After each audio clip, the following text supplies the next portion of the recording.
I didn't come to the king's palace to save a bloodline. I came with scrolls and strategies, determined to argue against the very traditions that turned women like me into breeding contracts and bargaining chips. I was the noble Omega daughter with a sharp tongue, a crowded dinner table of siblings, and a family who wanted influence, not romance. Then one reckless night with Alpha King Edward, too much wine, too much stubbornness, too much heat, shattered 3 decades of rumors that he was cursed to be heirless. When the healers whispered that I carried his child, the kingdom roared with celebration. My parents saw a throne, his council saw stability, but beneath my skin, something else stirred older than crowns, wilder than any wolf's howl. Every time Edward touched me, the air thickened, his wolf torn between bowing and devouring. This is not just the story of the only woman who gave the Alpha King an heir.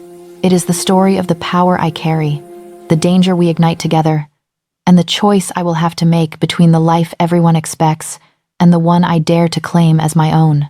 The palace is prettier than the stories ever admit. From the moment our carriage passes beneath the iron gates, every stone and spire seems designed to remind visitors that this is the center of the kingdom, the place where decisions are carved into law and bloodlines are measured like currency. Gold filigree catches the late sun along the walls, and the banners of the royal pack ripple in the wind, deep blue and silver, like a storm about to break. My father sits opposite me, fingers smoothing the crease in his sleeve for the 10th time. "Remember why we're here, Tamara," he says. "Treaties, trade routes, the coastal border. Speak clearly, don't antagonize, and if the king takes an interest, I'm not here to catch a king." I cut in, keeping my eyes on the palace doors drawing closer. "I'm here to make sure he stops treating Omegas like broodmares with polite paperwork." Mother sighs beside him, the sound long-suffering and fond. "You can do both, dear." My siblings, crammed in the second carriage behind us, would gladly volunteer to flirt for power. I am the exception, the scholar who spends nights bent over maps and law scrolls instead of cosmetics. It's why the elders let me lead the delegation's negotiations. It's also why my family thinks I'm wasted potential. A noble Omega with a brain is useful.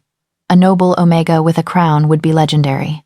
The steward meets us at the foot of the marble steps, flanked by guards whose wolves watch me from behind their human eyes.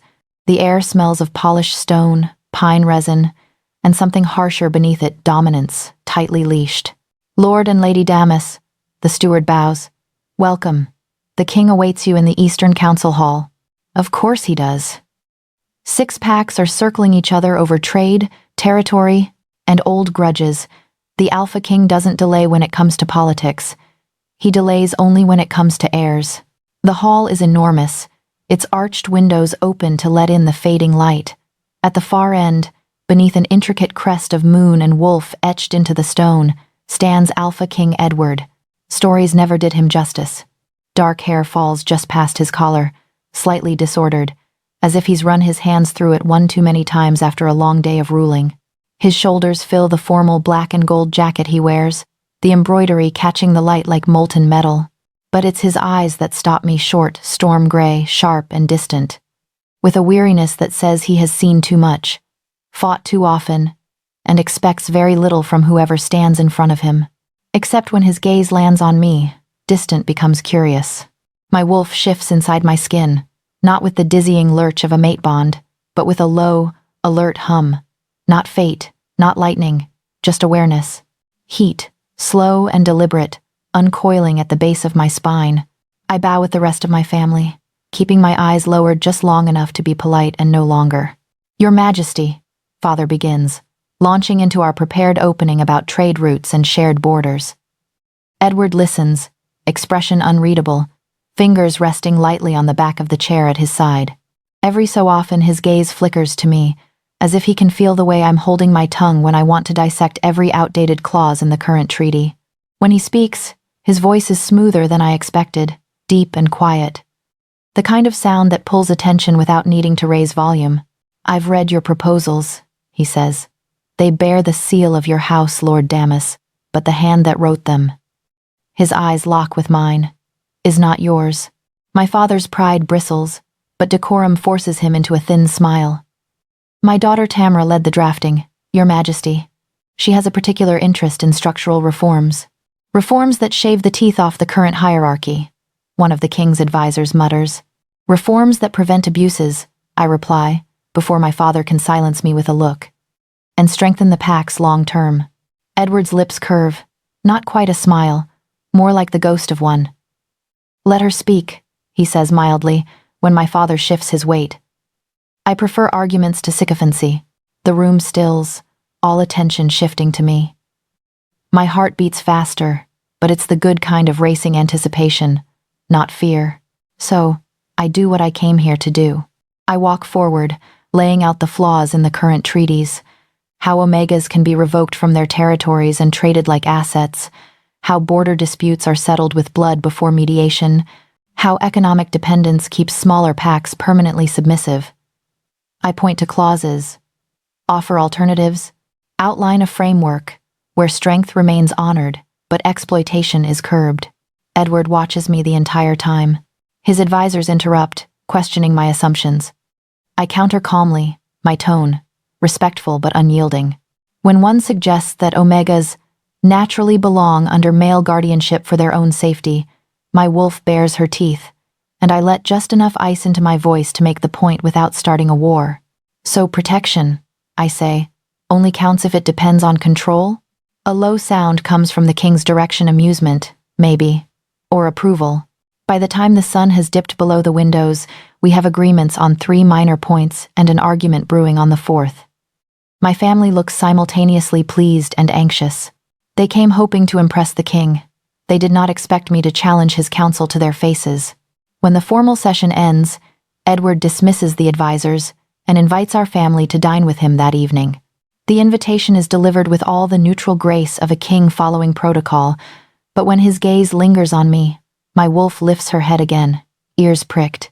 In my chamber, my mother hovers while maids lay out gowns. She pushes the deep red one toward me, the one that hugs my waist and bares my shoulders, embroidered with threads that catch the light like fire.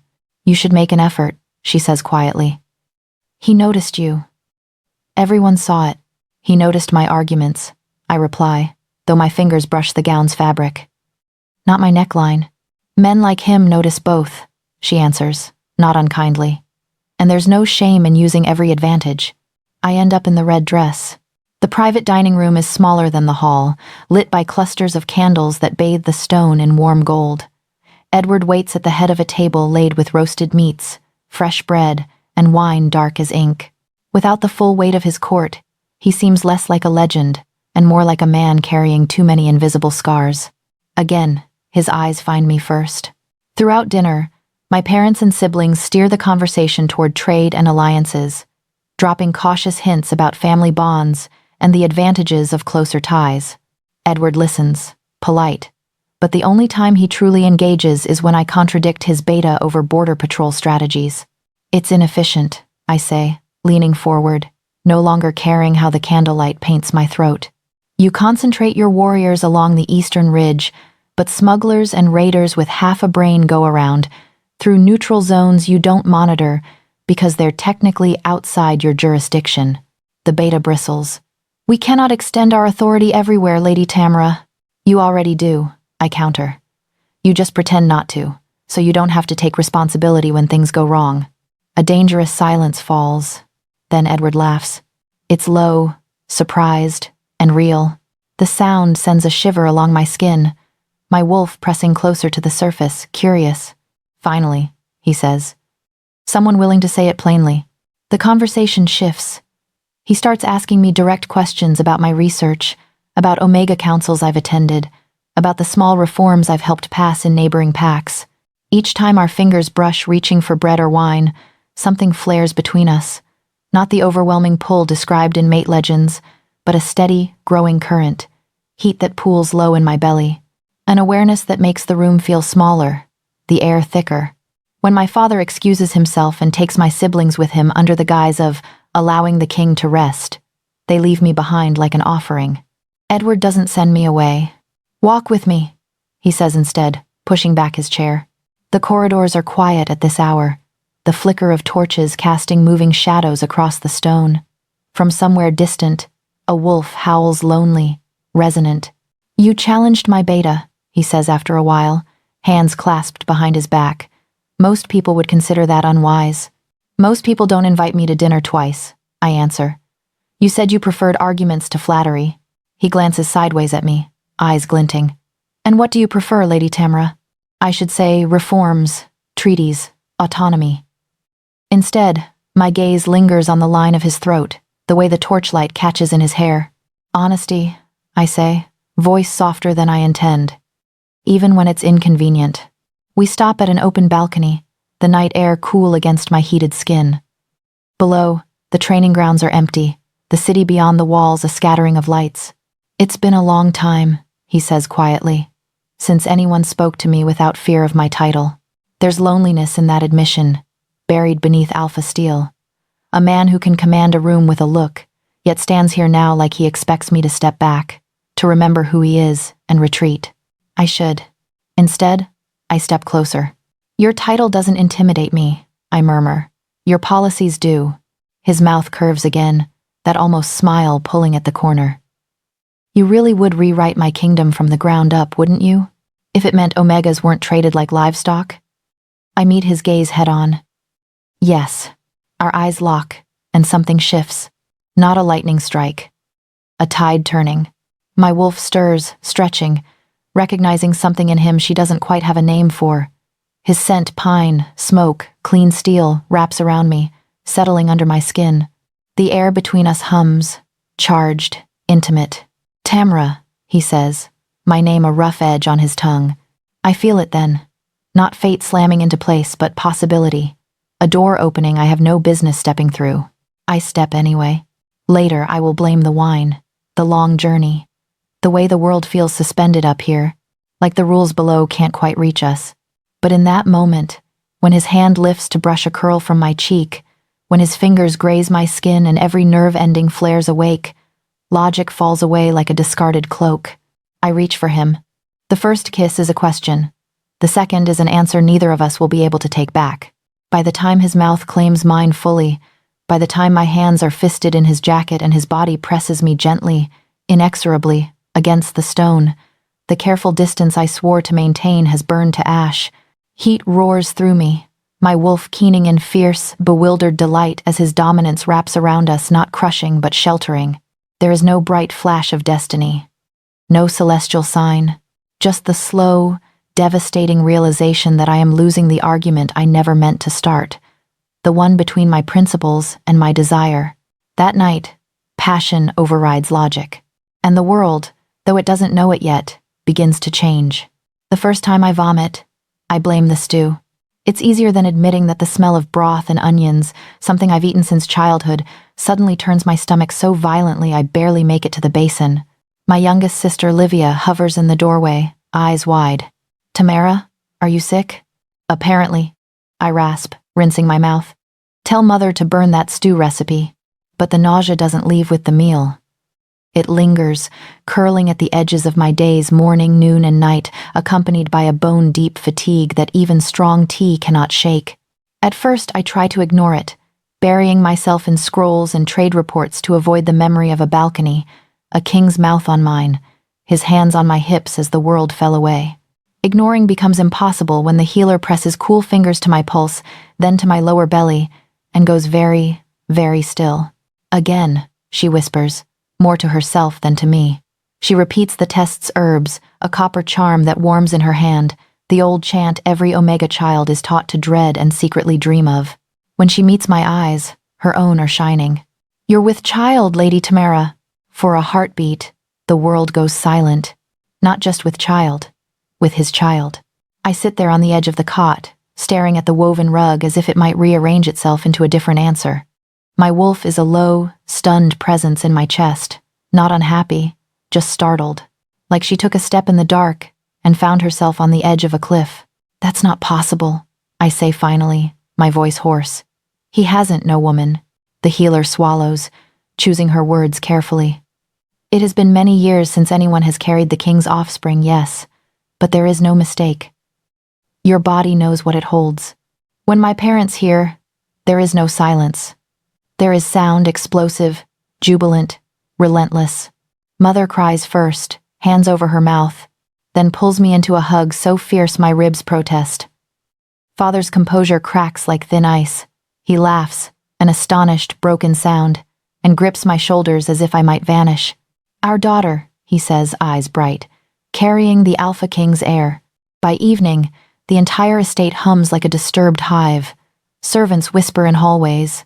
My siblings orbit me like moons, Livia squealing with every excuse to touch my arm, my older brother pacing and muttering about security, my second sister already planning which seamstress will be entrusted with my important wardrobe. The word heir floats through the house like incense. Heir, heir, heir. Not child, not baby. Certainly not mine. I stand at my bedroom window long after everyone else has gone to bed, watching the moon rise over our lands. My palms rest flat on my abdomen, where nothing yet shows, but awareness grows subtle, insistent. My body doesn't feel like a stranger's, exactly, but like a house that has secretly acquired a second heartbeat in the walls. Of course you'd do this backwards, I whisper to myself. Fight for Omega rights for years, then accidentally become the living symbol of everything you argued against. My wolf flicks her tail, unimpressed by my sarcasm. She is not thinking about treaties. She is thinking about strong hands and a low laugh and the way Edward's breath felt against my throat. I send the message to the palace at dawn, before I can talk myself out of it. Formal phrasing, crisp and controlled. The Damas family seeks a private audience with His Majesty regarding a matter of utmost personal significance. His answer arrives 6 hours later, carried by a royal rider whose horse is lathered with sweat. The king is already on his way. When his carriage rolls into our courtyard at sunset, the entire household seems to hold its breath. My parents stand at the front, dressed as if for a coronation. My siblings have been scrubbed and polished, lined up by age like a display of well-bred assets. I feel underdressed in a simple dark green gown, but any more silk and gold would have made me feel like a liar. Then he steps down from the carriage, and the air shifts. Edward looks different outside his palace, less adorned, more dangerous. He wears dark riding leathers instead of formal embroidery, his hair wind-tossed, jaw shadowed as if he didn't bother with a blade this morning. His gaze sweeps the courtyard, assessing, then locks onto me. The distance between us crackles. He moves through my family's bows and curtsies with polite nods, but I can feel it. His focus is a narrow beam, fixed on the Omega who should, by all reasonable accounts, not be pregnant with his child. Tamara, he says when he reaches me. My name in his voice does something unforgivable to my pulse. Your Majesty, I reply, inclining my head. Come, my father says, almost giddy. We've prepared a private sitting room. Later, Edward cuts in, still not looking away from me. I'd like to speak with Lady Tamara first. He says it with kingly calm, but there's an edge beneath it, as if he's holding something tightly leashed. Shock, yes. Something like anger at fate's cruelty, perhaps. And under that something rawer, fear. I lead him to the small garden off my study, where old stone benches sit beneath climbing roses. It's quieter here, less expectation, more truth. For a moment, we simply stand facing each other, the scent of earth and petals wrapping around the sharper notes of leather and pine that cling to him. Is it true? He asks. He doesn't bother with titles, just that. The question hanging between us like a blade. I could flinch. Instead, I meet his eyes and nod once. Yes. He exhales, a sound that's almost a laugh but breaks halfway through. He scrubs a hand over his face, then paces a few steps away before turning back. The healers ran every test twice, I say. Then a third time for their own curiosity. His gaze drops, just briefly, to my still flat abdomen. Something fierce flashes there, possessive, protective, and bewildered.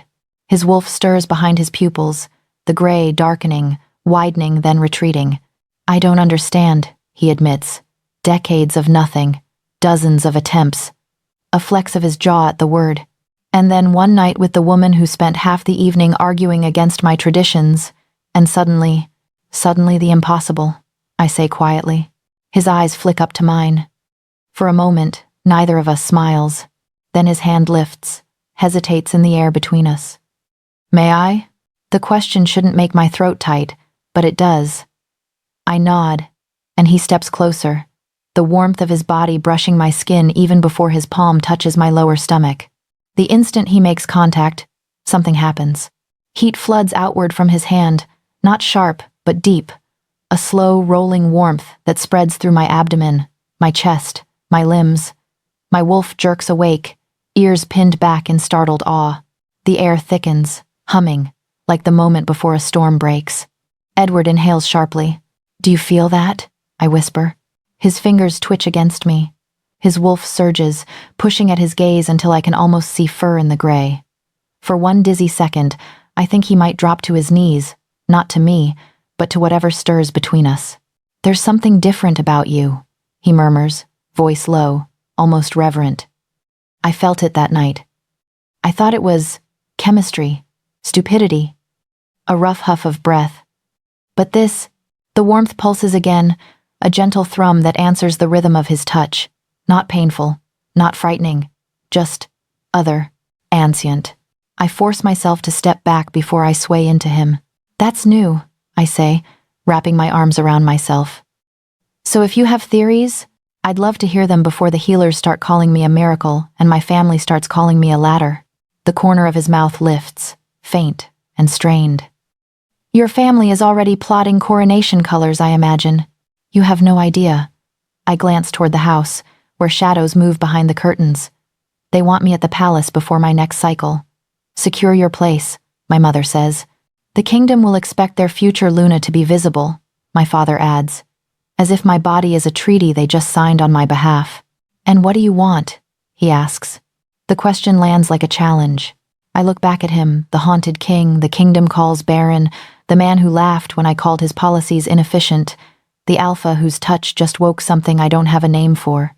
"I want," I say slowly, "to not become a symbol before I've decided who I am outside of it." His brows draw together. "You don't wish to come to the palace?"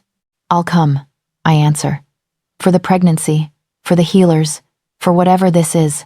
I gesture vaguely between us, "but I won't promise you a future I haven't chosen. I won't sign away my autonomy because my womb did something dramatic." A lesser man might bristle. A lesser king might remind me of duty, tradition, the weight of expectation pressing on both our shoulders. Edward is silent for a long moment, studying me like I am both puzzle and lifeline. "Everyone," he says finally, "will expect you to be Luna." "I know. And if I told you I wanted you there not because of obligation, but because you are the first person in years who makes me feel like more than a title." His confession hangs between us, raw and unguarded.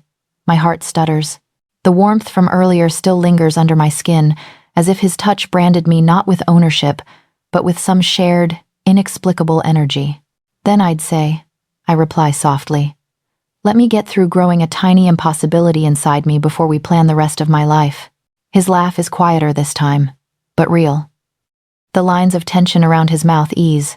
"Stay here for now," he says. "I'll arrange for my healers to visit. When you're ready, you come to the palace as my guest, not my prisoner." "Guests can leave," I remind him. His gaze hardens, but not unkindly. "So can queens," he says, "if they choose to." We stand there in the fading light, two people bound together by a choice that felt like a mistake and now overshadows every decision we make.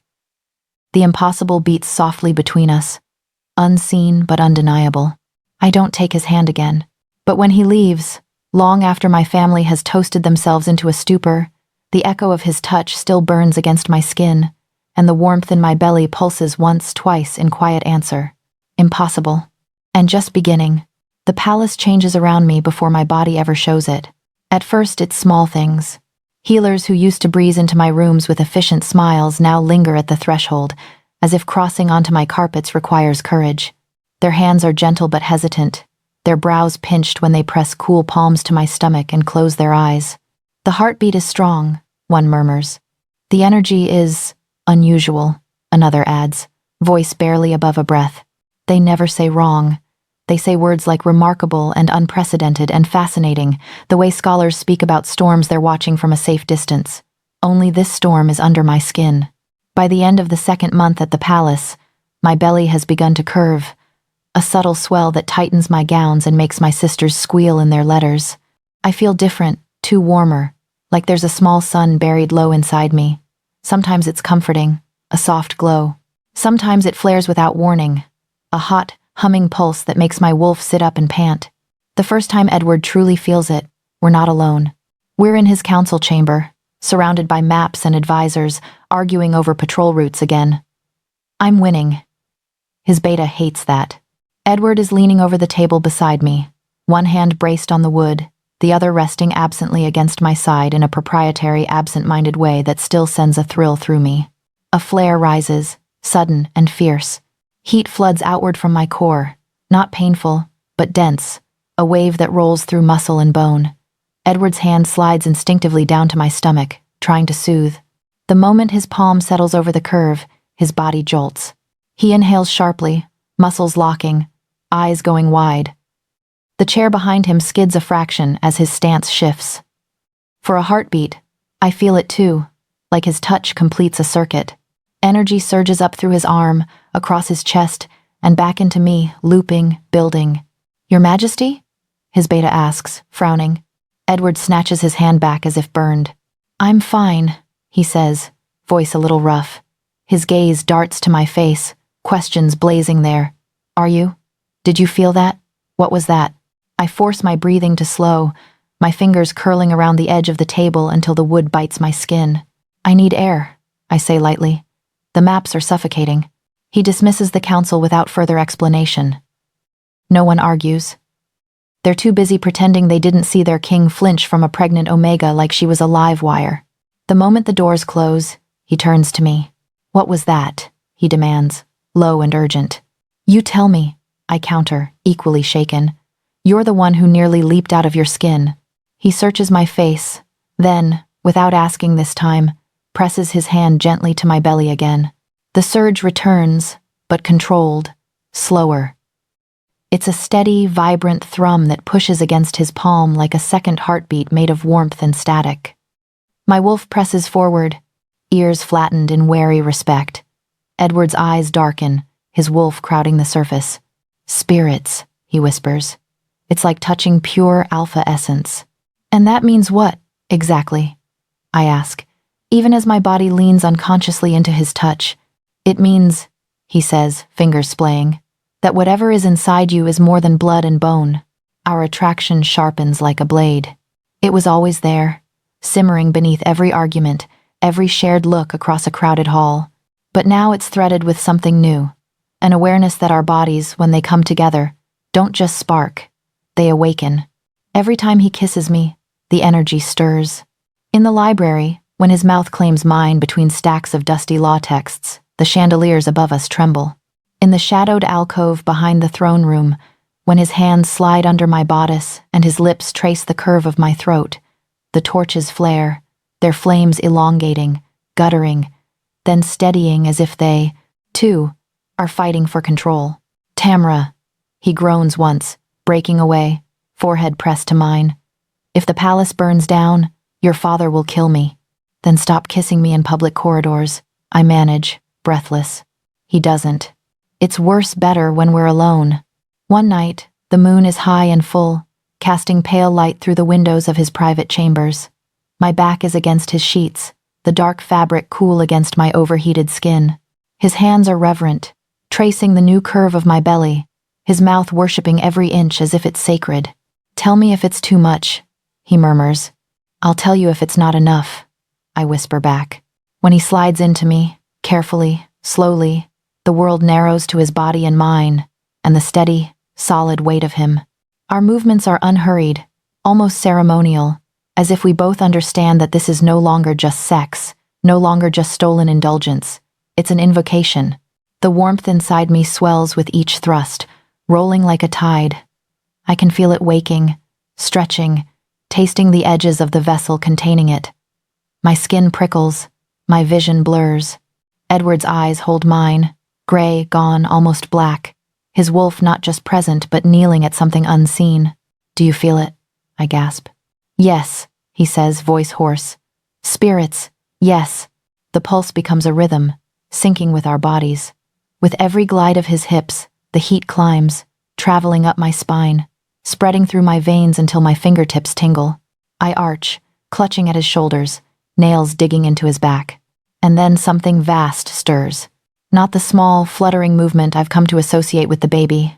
This is older, deeper.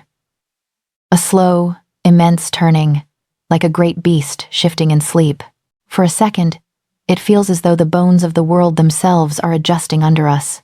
Light blooms at the edges of my vision. Edward chokes on a breath, his movements faltering. Tamara.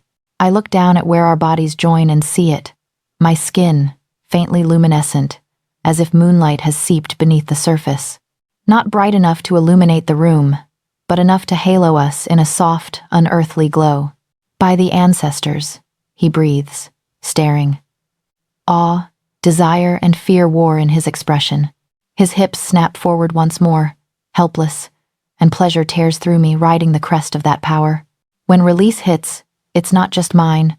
The energy erupts, pouring out in a wave that races across my skin and into him. He shudders, groaning my name like a prayer, his body convulsing as if the force of it is too much to hold. For a heartbeat, all sense of separateness vanishes. There is no king, no omega, no palace, only the blinding, terrifying intimacy of being completely open. Then it recedes, like a tide drawing back. We collapse together, panting. The glow fades from my skin, leaving only a faint warmth, a satisfied weight in my womb, and the rapid pounding of my heart. You're not just carrying my child, he whispers against my neck, voice raw. You're carrying something ancient. I should be afraid. Maybe I am, beneath the haze of pleasure. But there is also a strange, quiet rightness, as if some dormant part of me had been waiting years for this awakening and is finally, dangerously, awake. The palace feels it too. In the days that follow, the way people look at me changes. Wolves who cross my path lower their eyes automatically, even when their human faces tilt up in polite greeting. Guards straighten when I walk by, not just out of respect for their king's companion, but out of instinct. Once, in the courtyard, a young warrior's wolf forces a whine from his throat when I pass. He clamps his jaw shut, mortified, but I see the way his shoulders hunch, the way his gaze flicks to my abdomen with something like reverence. Even Edward's beta keeps his distance now. He still argues with me in council meetings, but he no longer stands close enough to touch. When his hand accidentally brushes mine over a map, he flinches as if shocked. "Apologies, my lady," he mutters. My wolf smirks. At night, when the palace quiets and Edward finally sleeps, I light a candle in the small sitting room attached to my chambers and pull old histories from the shelves. The royal library is generous, but it's the dusty, half-forgotten scrolls that call to me, the ones tucked behind treaties and war records, filled with stories that sound more like myths than fact. I read about the first packs, the mothers who walked with wolves before there were thrones, the rituals long banned as superstition. One word appears again and again, in different dialects, with the same meaning: vessel. Women who carried not just children, but raw ancestral force, living conduits for power older than crowns. Rare, dangerous, revered and feared in equal measure. My fingers tighten around the parchment. "That's not me," I tell the empty room, as if saying it aloud could make it true. "I'm just pregnant, that's all." The candle flame flickers, bending toward my belly as though drawn. The warmth inside me hums in answer, a quiet, undeniable yes.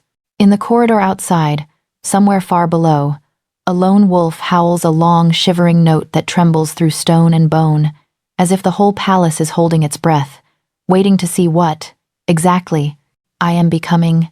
By the time my family starts arriving in shifts, the palace feels smaller than it did when I first stepped into it. They come with gifts and smiles and carefully rehearsed concern, but beneath it all pulses the same message, wrapped in silk. Choose now. Choose them. Choose power. Mother is the first.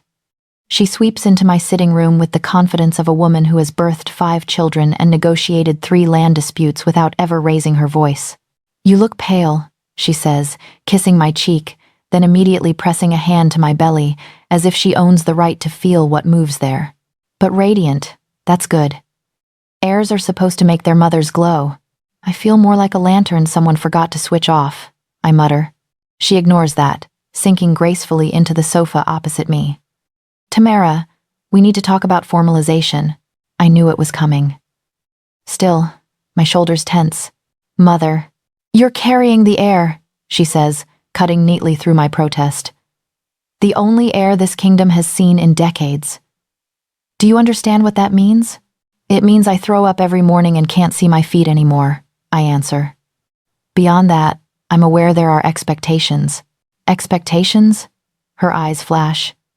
Child, another woman could walk into this palace tomorrow, spread her legs, and hand him another heir. You secure your place before that happens. The words land like slaps. My wolf bristles. Is that all you see when you look at me now? I ask quietly. A womb with a deadline? Her expression softens, but only slightly. I see my daughter standing in the center of history.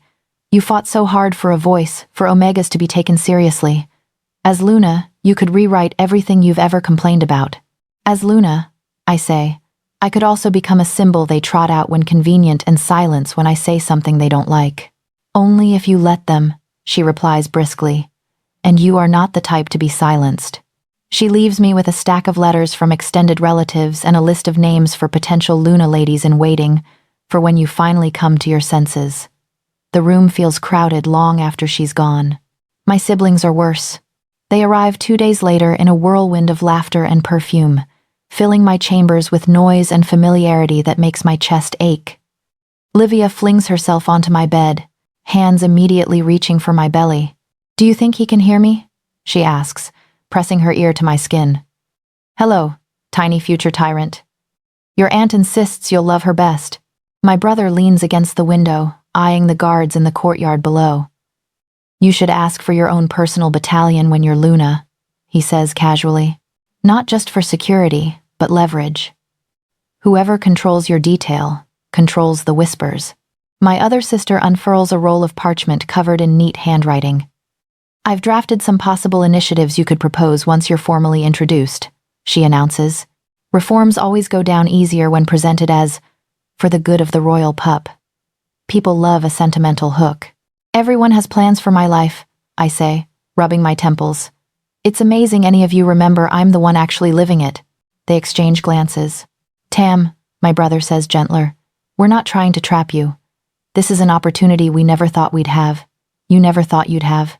I still don't know if I want it, I snap. Does that matter to anyone but me? Silence answers. It's almost a relief when Edward pulls me out of the chaos under the excuse of a walk in the gardens. We stroll along the gravel paths, flanked by rose bushes and moonflowers that only open at night. Guards trail at a discreet distance, but the space between us feels oddly crowded with questions, with tension, with everything we haven't said. Your mother cornered my steward this morning about scheduling a Luna coronation, he says dryly. Heat crawls up my neck. I'm going to kill her. Please don't. I've grown strangely fond of her threats. I huff a laugh, then fall quiet.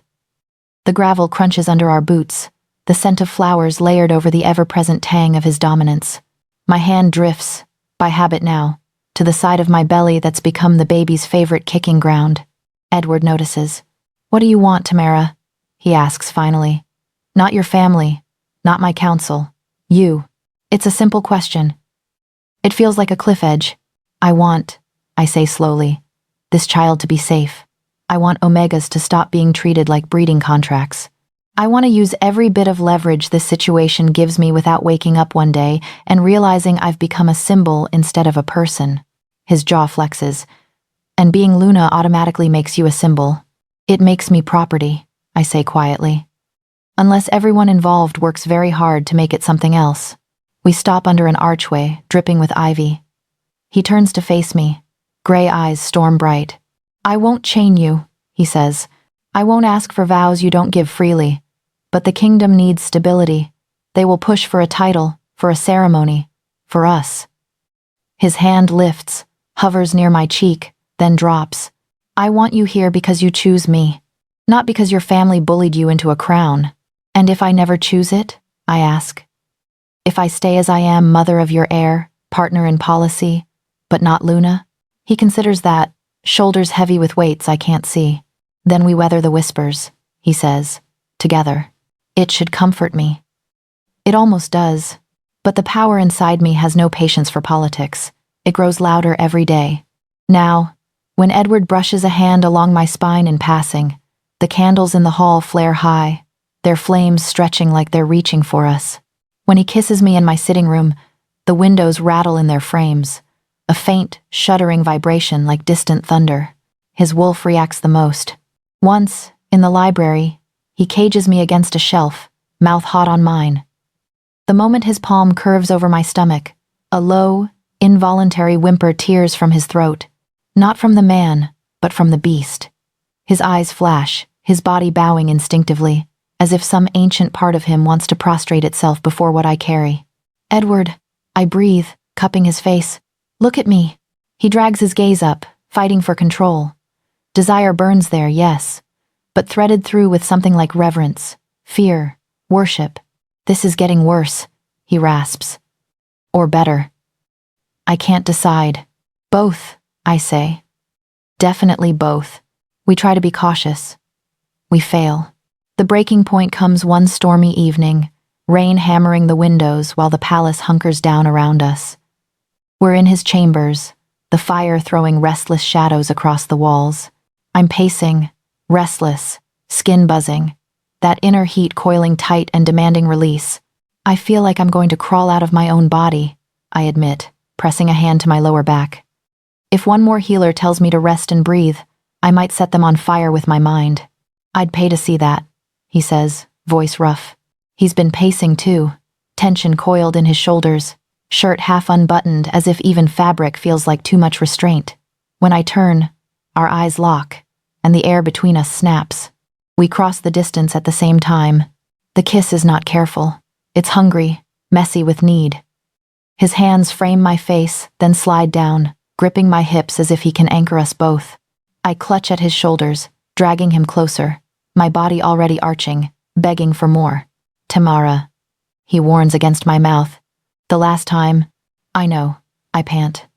"I don't care." We stumble backward, hit the side of the bed. He lowers me onto it with surprising gentleness for a man shaking apart at the seams. His mouth trails down my throat, across my collarbone, reverent and desperate all at once. When he enters me, the world narrows again.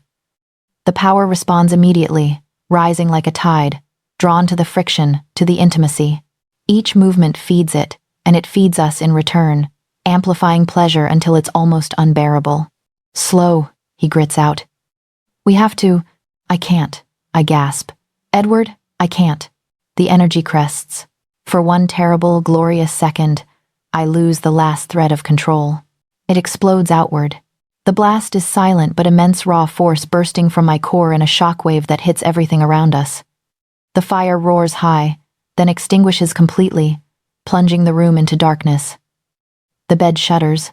The windows slam open despite the storm, rain and wind crashing in. Edward is thrown back as if struck.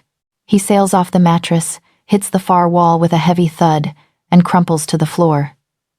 My scream catches in my throat, strangled by shock. The power drains as quickly as it rose, leaving me shaking, breathless, the room crackling with fading echoes. "Edward!"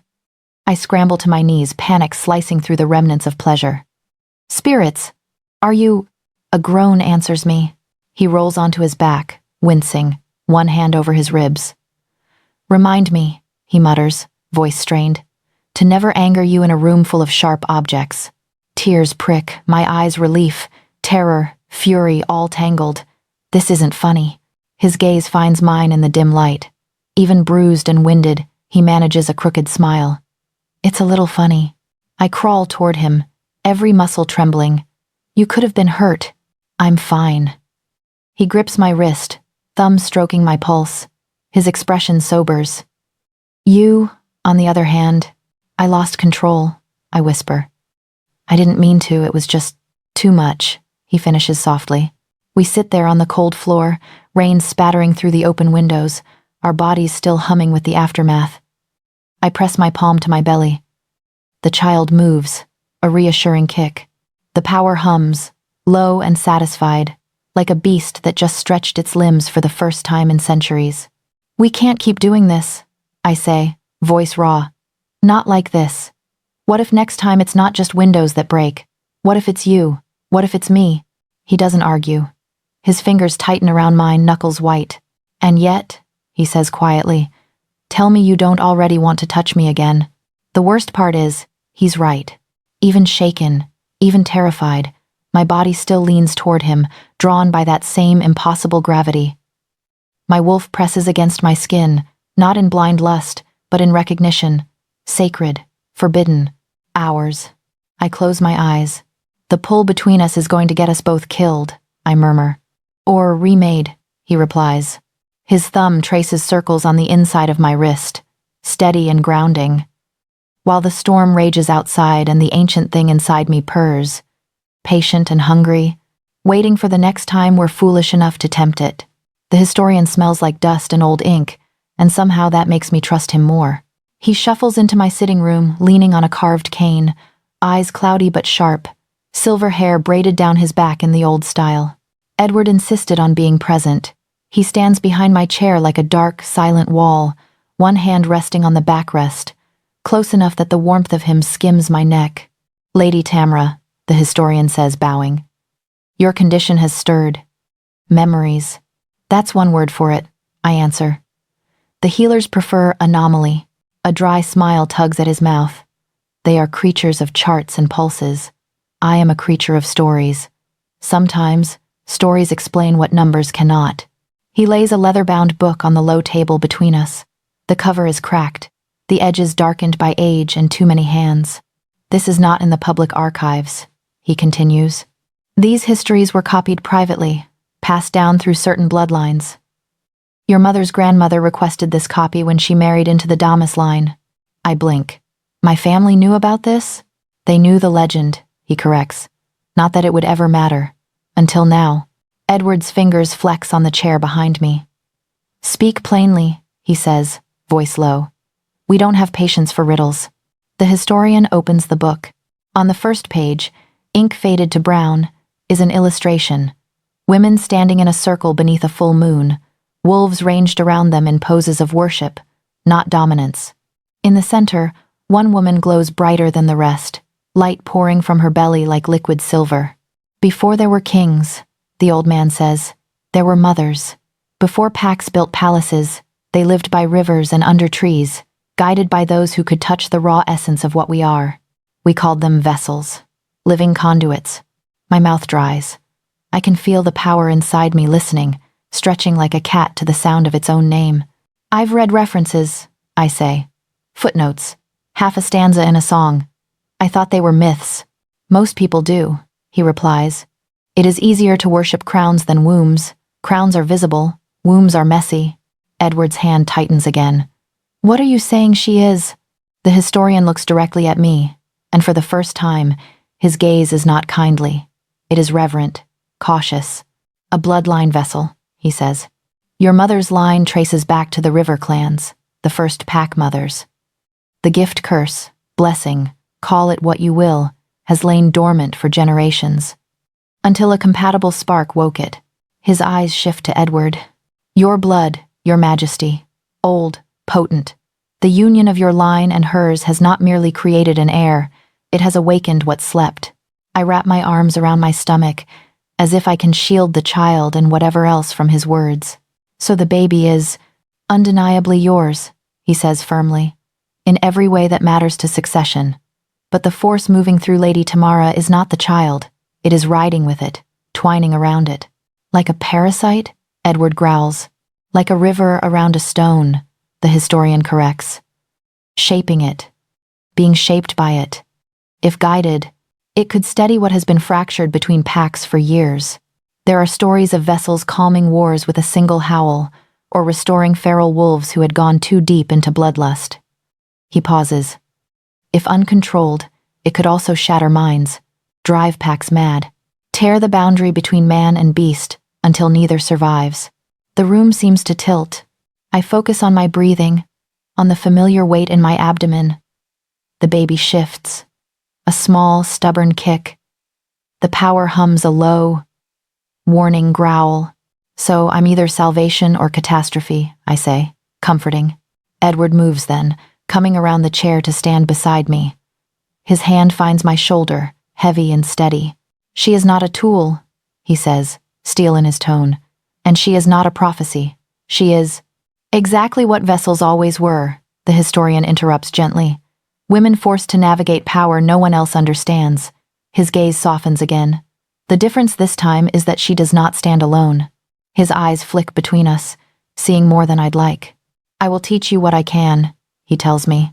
Meditations, old rituals to channel excess. But the bond you share, he nods at Edward, that will matter most. Alpha force calls to vessel force, balances it, or inflames it. Comforting, I repeat. He leaves us with the book and a list of instructions. Breathing patterns, moon phases to watch, herbs to avoid. The door closes behind him with a soft click. Silence rushes in. Edward moves first.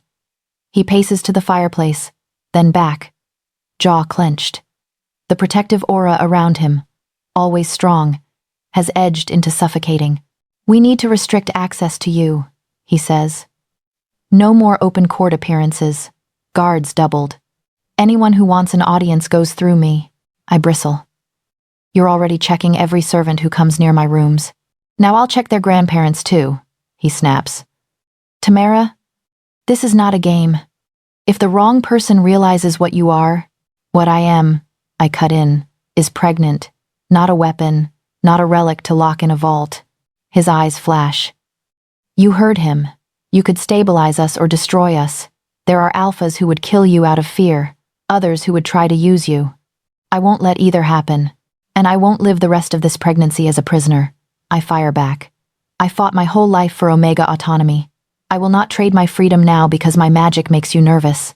It doesn't make me nervous, he says, too quickly. Liar, I say softly. We stare at each other, the gulf between our needs widening into a chasm. This isn't only about you, he says, voice low. It's about the child, our child. If something happened because I didn't do enough, if something happened because you did too much, I counter. Because you wrapped me so tightly in your protection that I couldn't breathe? Safety isn't safety if it feels like a cage, Edward. He flinches. For a moment, I see past the king to the man, the boy, even who grew up with a duty welded to his bones, taught that love and possession are the same thing if you're not careful. I won't be locked away like some fragile relic, I say, gentler but no less firm. If I'm a vessel, then I need to learn how to carry this power, not pretend it isn't there. His shoulders tense, then sag. I'm trying to keep you alive, he whispers. And I'm trying to stay myself, I answer. We both want the same thing. We just disagree on the method. The argument burns through us, leaving ash and jagged edges. We don't touch for the rest of the day. At dinner, we speak only of policy, our words sharp and precise, our gazes carefully not meeting. The distance hurts more than any flare of power. That night, I lie awake in my chamber, the book of vessels open beside me. My skin buzzes with trapped energy, the baby kicking restlessly as if annoyed by my mood. I breathe, counting, following the historian's instructions, but the force inside me prowls, impatient. A soft knock at the door. Tamra, Edward's voice muffled. May I come in? I could say no. I should, according to every rational argument we had earlier. Enter, I say instead. He steps in, hair damp from a recent wash, shirt loose at the collar. He looks tired, older, yet the moment our eyes meet, the familiar jolt passes between us. I don't want to fight, he says quietly. Then don't tell me where I can and can't breathe, I reply, but there's no heat behind it. He crosses the room slowly, as if approaching a wild animal. Perhaps he is. I'll add more guards, he says, but I won't bar your doors, not unless there's a direct threat. He pauses. It's the best compromise I can offer right now. It's more than I expected, less than I want, exactly what we can manage. Fine, I say, on one condition. His brows lift. Name it. Trust that I know my limits. If I say I need space, you give it. If I say I can handle a situation, you listen before you override me. His jaw works, but he nods. Agreed. The air between us shifts. Apology hangs there, unspoken, tangled with hunger and fear and something softer that scares me more than both. He moves closer. I don't step back. His hand lifts, hesitates, then settles careful, questioning on my belly. The power responds immediately, surging toward his touch like a tide to the moon. It should frighten me. Instead it feels eager, recognizing him, recognizing us. His wolf rises fast, pupils blown wide. But this time, instead of bowing beneath the force, he holds steady, shoulders squared, dominance radiating in a steady, grounding wave. Easy, he murmurs, and I realize he's speaking to the power as much as to me. The energy, impossibly, listens. It hums, strong but contained, wrapping around his hand like a warm, invisible current. Indignant thump under his palm. We both laugh, the tension cracking. Clearly not impressed by our diplomacy, I say. Clearly takes after you, he replies. When he kisses me, it's different. Not less intense, never that, but threaded with carefulness, with a kind of reverence that has nothing to do with fear and everything to do with choice. His mouth moves over mine in slow, coaxing strokes, asking instead of taking, and my body answers willingly, arching into him, power purring instead of snarling. We move to the bed like that, unhurried. Each touch is deliberate. His lips on my throat, my hands in his hair, his fingers tracing the stretched skin of my abdomen while he whispers nonsense promises, apologies, awe. Tell me if it's too much, he says again. I will. I vow. When our bodies join, the energy rises, but not as a wave intent on destruction. It rises like a song, loud, wild, but with a melody we both recognize. His alpha force meets it head on, not trying to crush it, not yielding entirely, but dancing with it, shaping it. The historian was right. He balances me. I anchor him. Pleasure builds, bright and terrifying. My skin warms, a faint glow blooming just beneath the surface, but this time it doesn't explode outward. It pools, contained, a star held carefully in the hollow of my body. His forehead presses to mine, breath ragged. Tamra, he groans. Look at me. I do. In his eyes I see everything we are. Two stubborn creatures bound not by destiny's lightning strike, but by a series of reckless, deliberate yeses. To each other, to this child, to the terrifying sacred thing we're building in the space between fear and desire. When release comes, it feels less like an eruption and more like a surrender, a yielding not to fate, but to trust. After, he stays inside me, one hand still splayed over our child, the other tangled with mine. The power hums, low and content, like a storm that is chosen, just for tonight, not to break. You're not a relic, he murmurs into my hair. You're a revolution. And you, I say, eyes closing, are insufferably dramatic. His chuckle rumbles through my bones. Bound by danger, held by choice. For the first time since the power woke, I fall asleep without fear. By the time my family decides to save me, I can barely see my toes. They arrive without warning. Mother, father, my siblings, 2 aunts for good measure, pouring into my sitting room like a delegation invading enemy territory. The guards let them pass, because they're family. They shouldn't have. My mother doesn't sit. She stands in front of me, hands folded so tightly I can see the tension in her knuckles.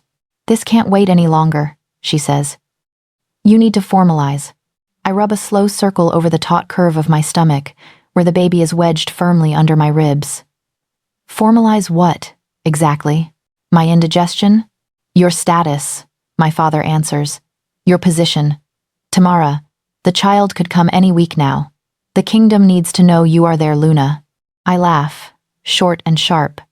The kingdom needs to know their heir will arrive with all his limbs and hopefully his mother's patience. Everything else can wait. It can't, Mother insists. Edward's council is restless. Other packs are watching. If you don't claim this, another woman will. Maybe not now, but later, and she'll have authority you surrendered. Livia sits on the arm of my chair, fingers lacing with mine. We're scared for you, she says softly. That you'll give everything and end up with nothing that's truly yours. The irony is almost painful. What you're asking me to sign, I say carefully, isn't just a document, it's a life. Once I accept that title, I don't get to put it down. My brother spreads his hands. You already live here. You already advise him. This just makes it official and gives you protection when he eventually has to choose a Luna. Protection? I repeat. Or chains with prettier names? Father sighs. You always were dramatic. And you, I counter, always were comfortable with bargains other people had to live inside. The baby kicks, hard. The power inside me stirs at the spike of emotion, testing the edges of my control. The lamps flicker. Mother's gaze darts to the trembling light, then back to me. For the first time, fear edges her expression. Tamra, she whispers, If you won't do it for yourself, do it for him, for the child. A Luna's son is safer than a complications. There it is. The word they won't say, mistress. My wolf bares her teeth. This intervention is over, I say, struggling to my feet. I love you, all of you. But I am not signing away my choices because you're afraid of a future that hasn't happened yet. Tam. Out, I say. More power than voice. The air thickens. Their wolves feel it. My aunt's pale. My siblings shift uneasily. Only my parents hold their ground, but even they falter when the flames lift higher in the lamps, responding to my frayed restraint. We're only trying to help, Mother says. Then trust me, I answer. Even if you don't understand me. They leave in a storm of rustling fabric and wounded silence. The door clicks shut, and the room exhales. I don't, because I know what waits on the other side of this conversation, the council. By evening, Edward is tight-jawed and colder than I've seen him in months. We stand side by side in the war room while his advisors circle, cloaking their demands in concern. The nobles are restless, Your Majesty, one says. They need reassurance that succession is secure. It is secure, Edward replies. My heir is healthy. Tamara is under my protection. Protection. Never just that, though. Possession, in their eyes. The mother of the heir must be Luna, another counselor insists. Anything less invites challenge, whispers, attempts to delegitimize the child. A third leans forward, eyes sharp. With all due respect, sire, she already functions as your consort. Formalizing would change nothing in practice, only perception. Nothing in practice except my freedom. Edward's hand finds the small of my back, steadying me. It changes everything, he says quietly. And it will be done when and if Tamara chooses it. A murmur of disapproval ripples through the room. Someone says dangerous, someone else says irresponsible. I hear vessel under their breath, like a curse.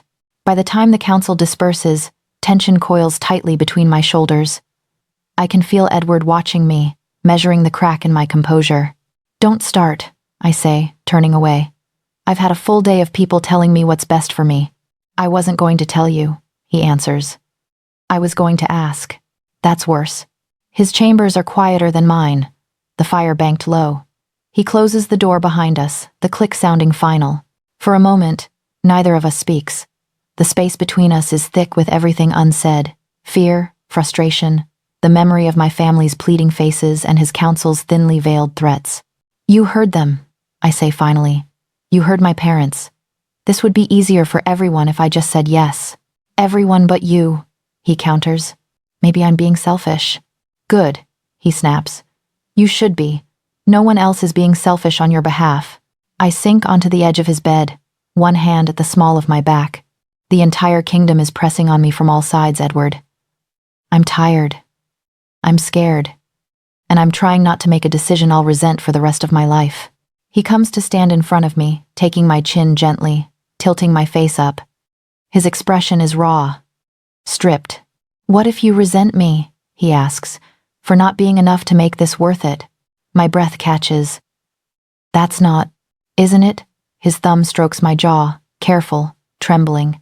If there were no crown, no council, no Luna title if it were just me, a stubborn alpha with too many responsibilities, and a ruined balcony railing, would you still hesitate? The answer slams into me with humiliating clarity. Yes, I admit, because I've spent my entire life watching women disappear into men's roles. Even good men, especially good men. I'm terrified of loving you so much I let myself vanish.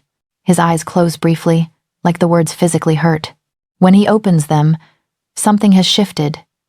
The air thickens, not with power this time, but with emotion. Heavy, inevitable.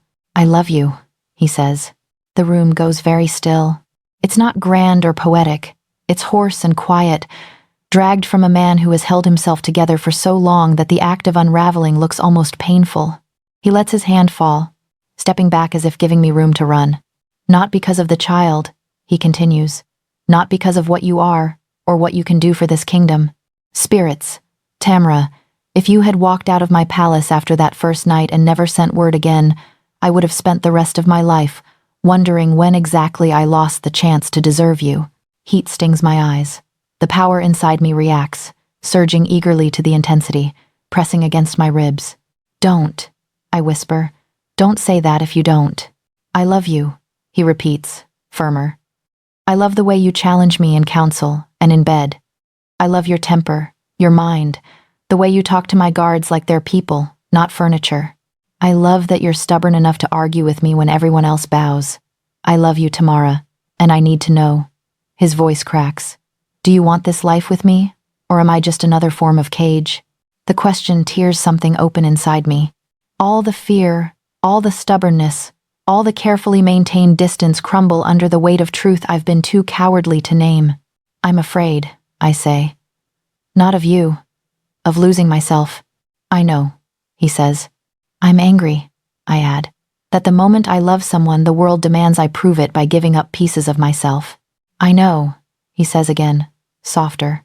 And the words choke in my throat, then break free on a rush of breath.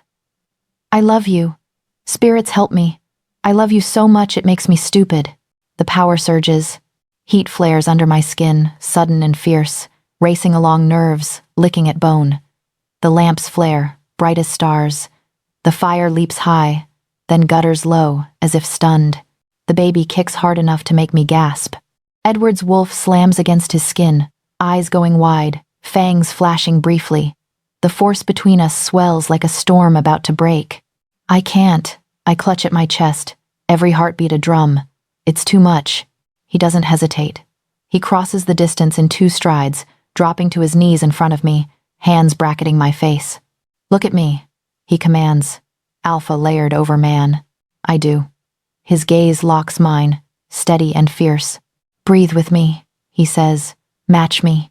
He inhales, slow and deep. I follow. The power snarls, resisting, wanting release, wanting to fling itself outward on the confession hanging between us. But his presence pushes back, not crushing, but containing, guiding. Again, he murmurs. We breathe together, in, out. His thumbs stroke slow circles along my jaw. His wolf lowers its head, not in submission, but in solidarity. The energy fights, then yields. It settles, reluctantly, like a storm curling back into the horizon instead of tearing the sky open. The lamps dim to normal. The fire steadies.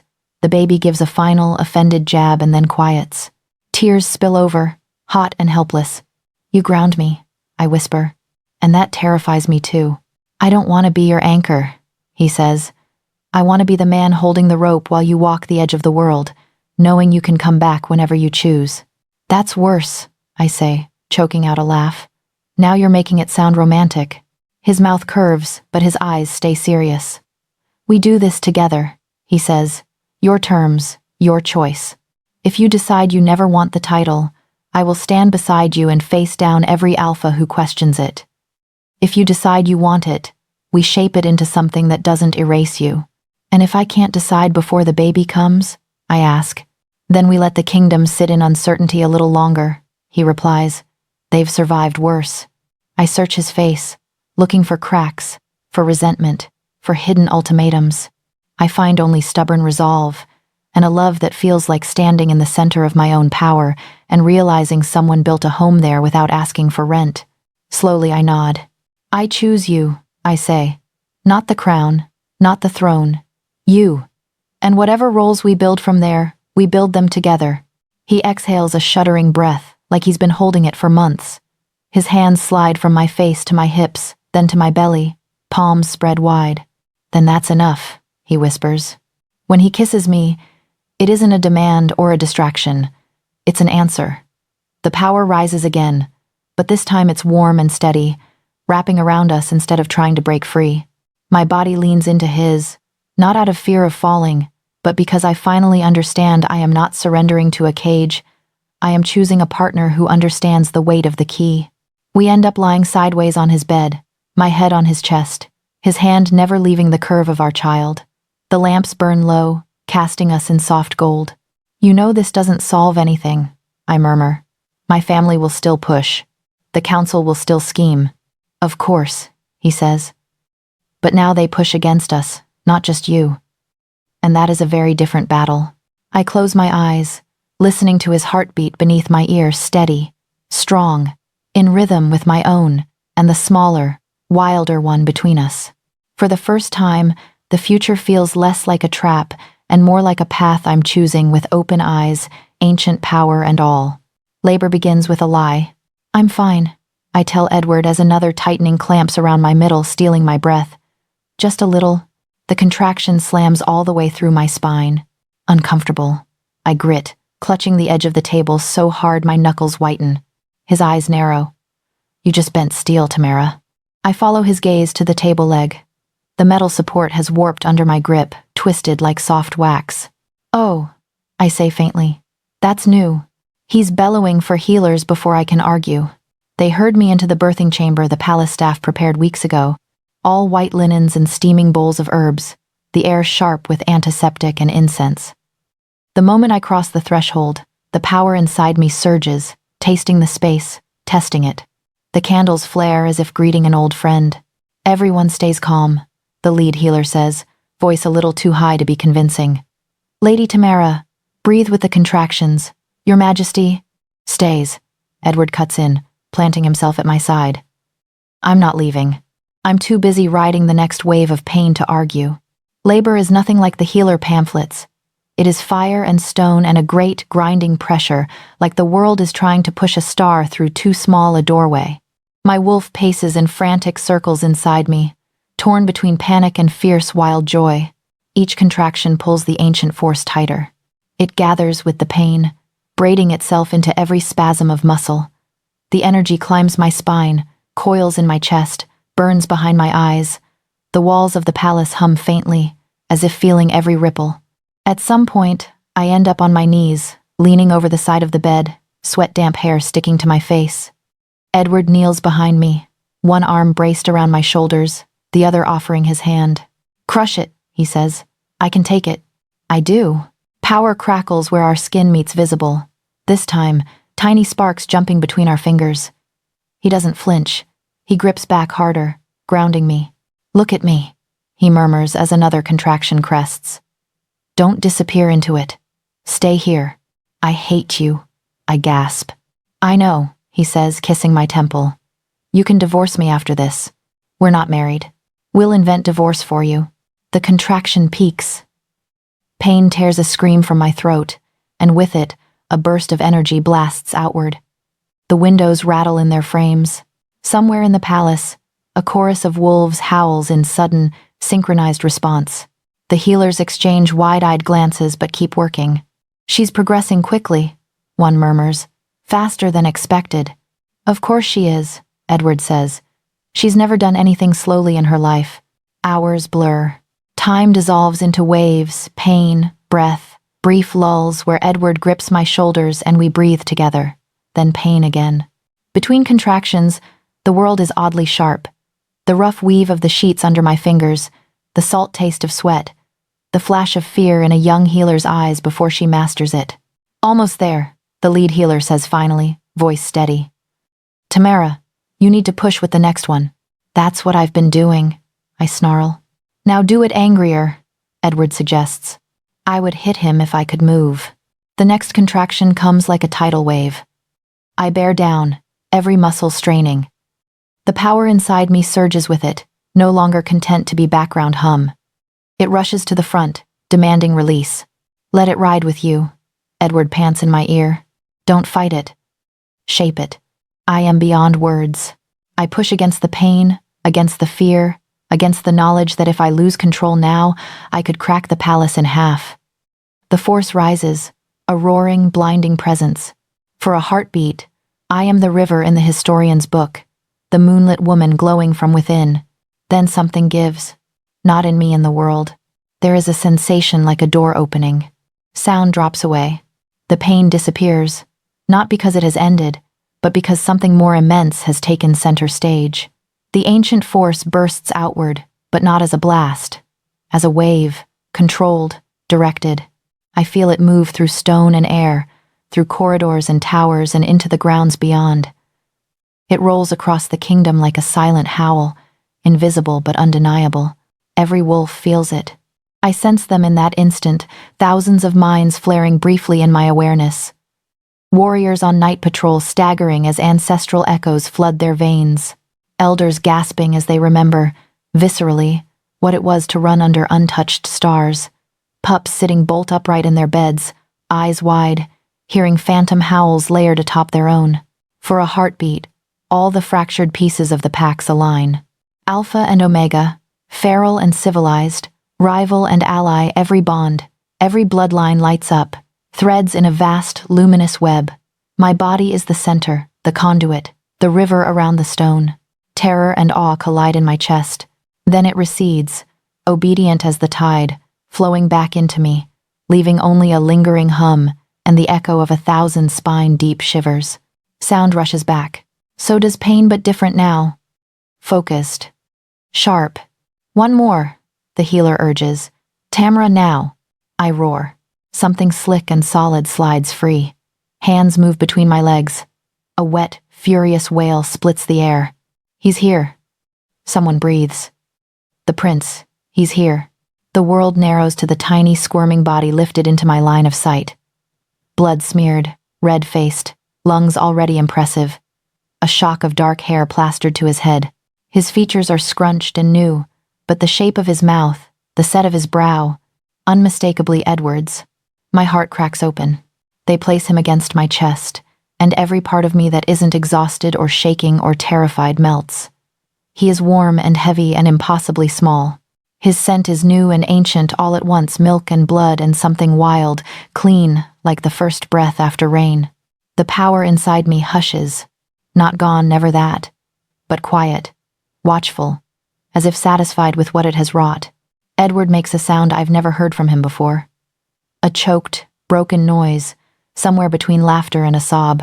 He's perfect, he whispers, touching our son's tiny fingers with a reverent awe usually reserved for sacred relics. Spirits, Tamara, look what you did. Pretty sure we both did. I manage, throat raw. He bends, pressing his forehead to mine, one hand cupping our son's back, the other cradling my jaw. His eyes shine. You're extraordinary, he breathes. It's not about the power, not in this moment.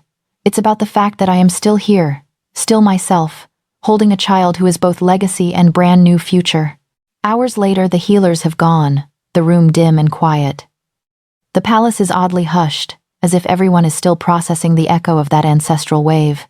Our son sleeps between us, bundled in soft linen, tiny fists curled near his cheeks. Edward lies on his side, head propped on his hand, watching us like he doesn't dare blink. He already looks like he owns the room, I murmur. He does, Edward says. He's ours. Silence settles, but it's comfortable. We're both too exhausted for politics, too full for fear. Then he speaks, soft but steady. Stay. I turn my head toward him. Not as Luna, he continues. If that word tastes wrong in your mouth, not because my counsel demands it, or your family needs a story to brag about. Stay as my partner, my equal, the woman I choose and who chooses me, title or no. My gaze drops to our son.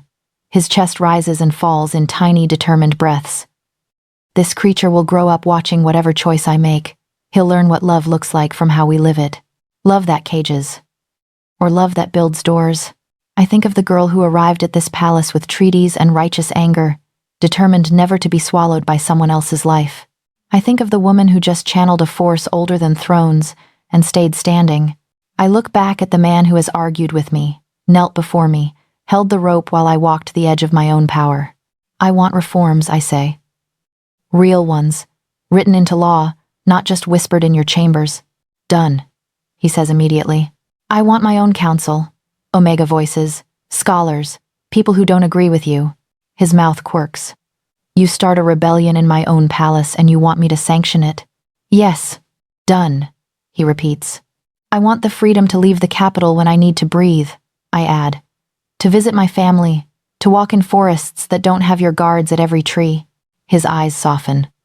I'll insist on minimal guards, he says. But yes, done. I draw a breath that feels like the first true one in months. Then yes, I say. I'll stay. On my terms. Relief and joy war on his face. Joy wins. He leans across our son and kisses me, gentle and lingering, tasting of salt and something sweeter. No grand coronation, I add when he pulls back. No public vows. I'm not a spectacle. He smiles. Then we keep this between us, a private commitment. Let them guess the rest. If you've read this far, rate this story from 1 to 10 and tell which moment hit you hardest so the next story can go even deeper into what you love most.